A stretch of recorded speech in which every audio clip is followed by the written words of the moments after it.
Assalamualaikum warahmatullahi wabarakatuh. Halo teman-teman, apa kabar? Semoga kalian dalam keadaan sehat ya. Nah, di video kali ini kita bakal ngebahas tentang zakat uang kertas. Kira-kira teman-teman udah pada tahu belum sih apa itu zakat uang kertas? Nah, buat kalian yang masih bingung dan penasaran, simak video ini sampai selesai ya. Oh iya, aku lupa sebelumnya perkenalkan, namaku Aulia Putri Widiana dengan NIM 2006413 bersama temanku. Dan saya Indri Ratnasari dengan NIM 2009930 dari kelas 2A, Prodi Ilmu Ekonomi dan Keuangan Islam. Tugas ini dibuat untuk memenuhi salah satu ujian akhir mata kuliah Fikih, Zakat, dan Wakaf yang diampu oleh dosen kita, Ibu Rida Rosida. Sekian, selamat menyaksikan.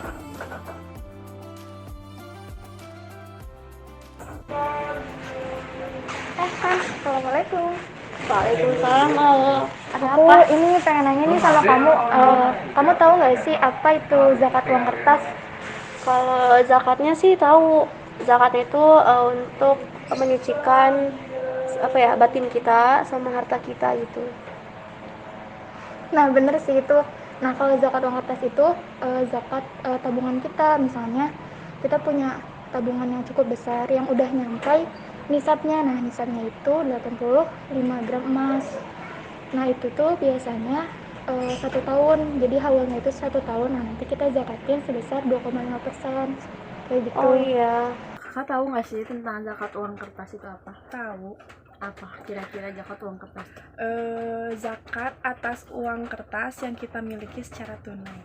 Nah, benar banget. Jadi zakat uang kertas itu adalah zakat atas uang kertas yang kita miliki secara tunai. Nah, jadi zakat uang kertas ini tuh digunakan istilah uang kertas untuk membedakan dengan wujud fisik di masa lalu. Nah, yang umumnya berupa keping logam yang terbuat dari emas atau perak. Tahu nggak sih apa itu zakat uang kertas? Tahu, zakat uang kertas itu zakat yang berupa uang.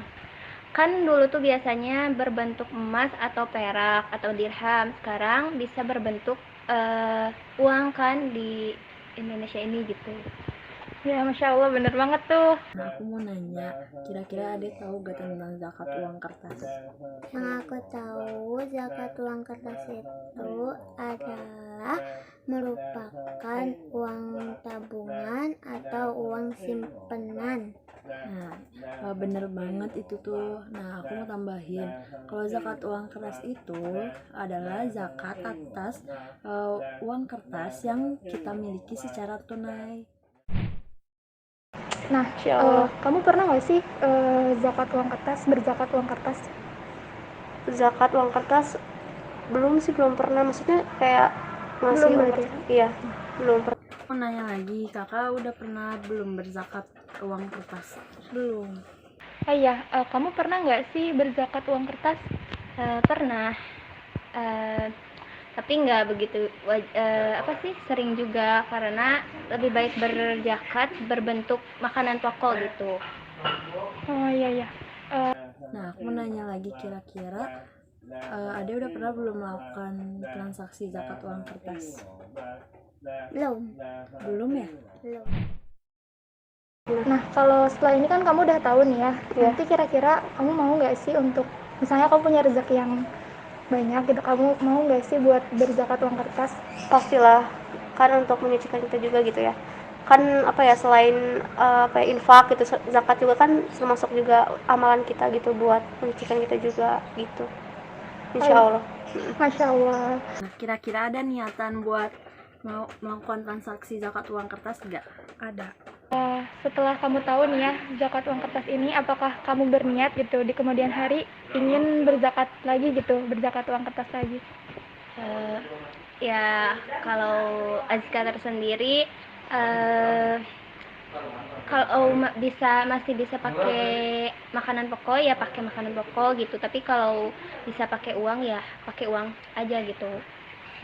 Iya, karena zakat uang kertas ini zakat kontemporer, jadi hanya sebagian ulama yang ininya gitu, yang mendukungnya. Kira-kira ada nggak sih niatan buat melakukan zakat uang kertas? Ada. Ada. Bismillahirrahmanirrahim. Sebelum kita ngebahas zakat uang kertas, sekarang kita bahas zakat secara umum dulu yuk. Kita mulai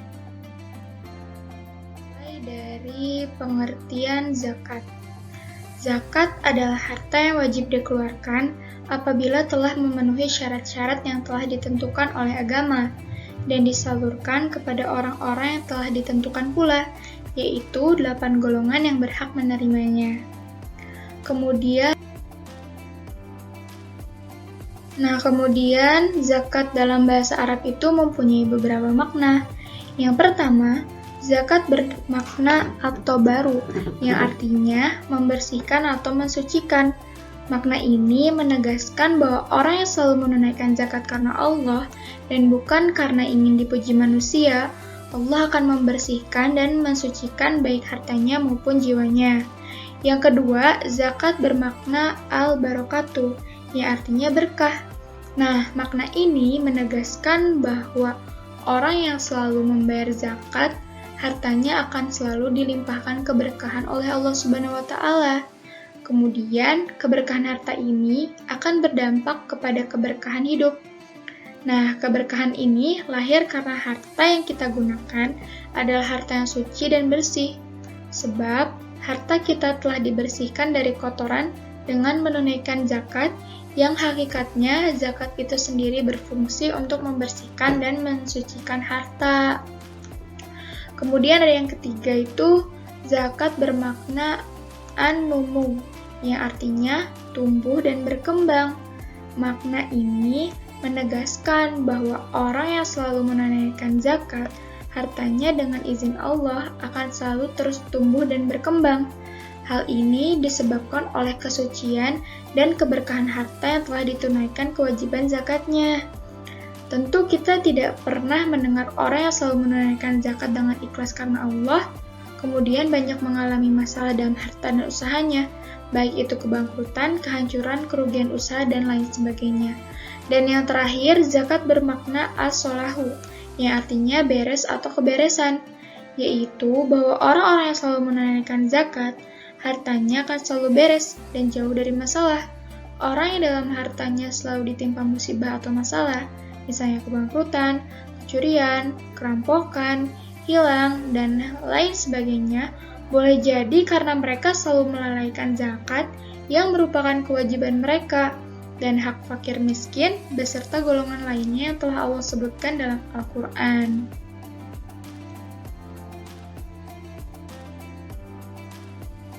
Yang selanjutnya hukum zakat. Zakat adalah kewajiban agama yang wajib ditunaikan dan merupakan rukun ketiga dari rukun Islam. Dalilnya ada dalam Al-Quran, As-Sunnah, dan Ijma'. Nah, dalil zakat dari Al-Quran itu ada di surat Al-Muzammil ayat 20. Wa aqimus sholah wa atuz zakah. Yang artinya, dan dirikanlah sholat, tunaikanlah zakat. Kemudian dari As-Sunnah, dari hadis riwayat Bukhari dan Muslim, Islam dibangun di atas 5 tonggak, syahadat la ilaha illallah dan syahadat Muhammad Rasulullah, menegakkan sholat, membayar zakat, haji, dan puasa Ramadan.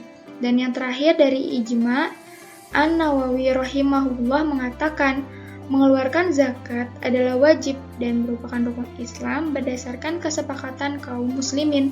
Dalil-dalil Al-Quran, As-Sunnah, dan Ijma' umat dengan jelas mengatakan hal tersebut.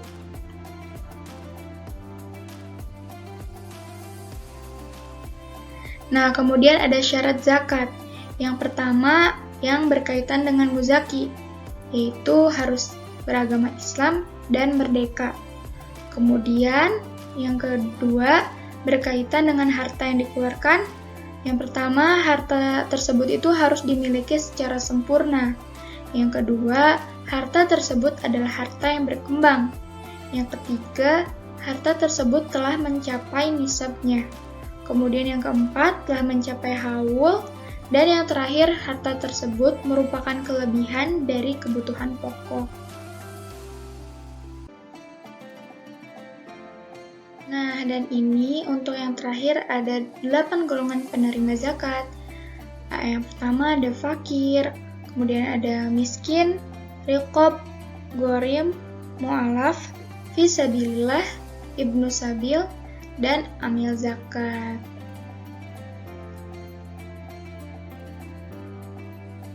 Nah, dan ini adalah sumbernya.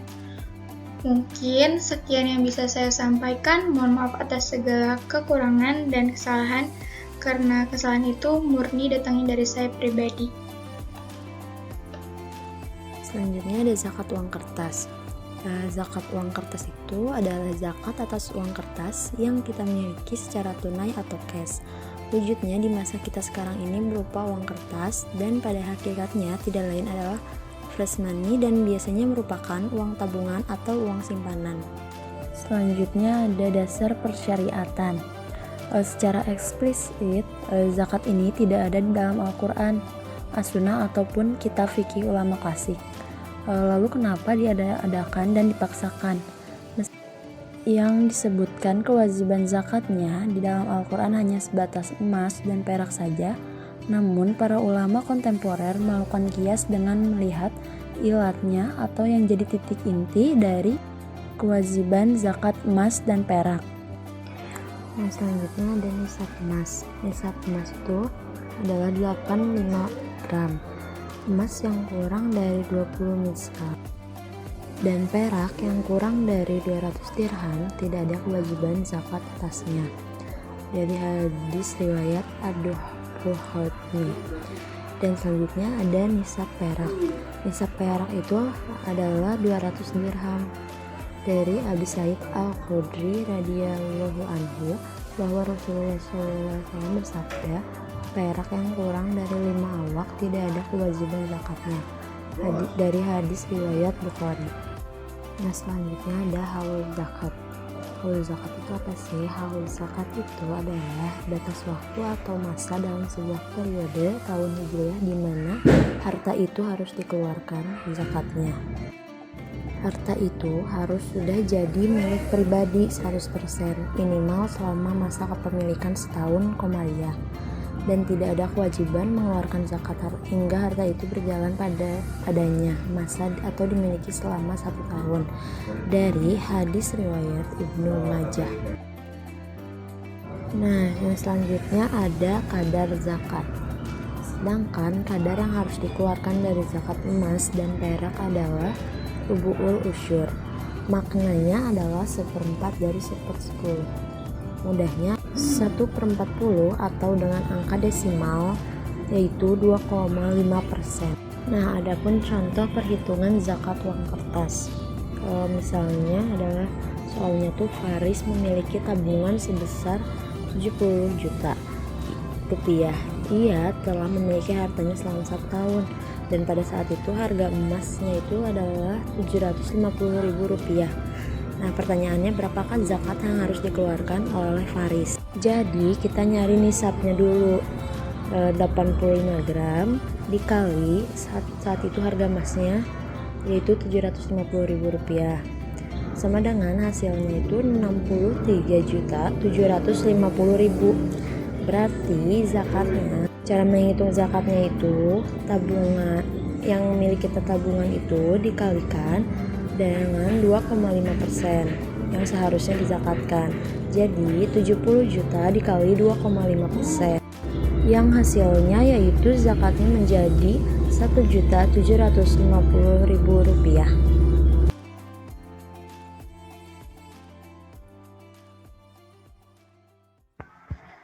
Assalamualaikum Aisyah. Waalaikumsalam Fatimah. Aku mau nanya dong. Boleh, mau nanya apa? Kamu tahu nggak bagaimana cara menghitung zakat uang yang memiliki bersama? Sebenarnya, kewajiban zakat itu bersifat individu, bukan kewajiban yang bersifat kolektif. Jadi, uang yang wajib dizakatkan itu tidak dianggap memenuhi nisab kalau uang hasil bersama atau uang patungan. Misalnya, uang bersama milik suami istri. Langkah yang benar adalah dipisahkan terlebih dahulu sebelum dizakatkan. Oh, gitu ya. Berarti jika setelah dipisahkan dan tidak mencapai nisab, maka tidak perlu berzakat dong. Nah, betul tuh. Misalnya nih ya, suami istri memiliki uang sebesar 100 juta.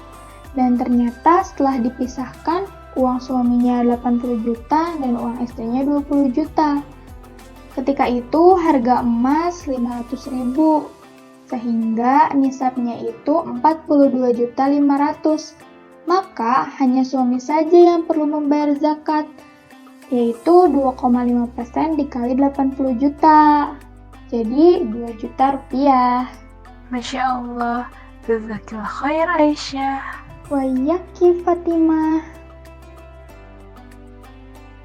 Nah, selanjutnya ada kasus kedua, yaitu bolehkah bayar zakat dari gabungan nisab emas, perak, dan uang?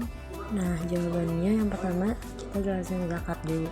Zakat itu adalah ibadah yang diwajibkan pada muslim yang memiliki harta lebih, tepatnya mencapai nishab atau di atasnya.